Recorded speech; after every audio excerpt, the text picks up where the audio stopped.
Good afternoon everyone. My name is Villari Smiles and now I report sa about drugs. Manila police officer arrested a high-value individual, HVI, and size of over 6.8 million worth of shabu. In a sting operation in Caloocan City on Tuesday. In a statement, Wednesday, Philippine National Police Drug Enforcement Group PDEG Chief Brig Gen Laser Mata said the suspect alias Ross, 30 years old, a resident of Navotas City, was arrested about 1:21 p.m. in Barangay 136 Bagong Barrio, Caloocan City.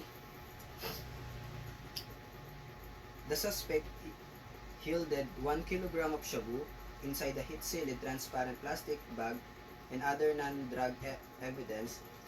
The recent dismantling of a significant drug operation has resulted in substantial drug seizure and arrest of high-value drugs personality. These achievements clearly demonstrate our dedication to combating drug-related crime and enhancing public safety. Mata said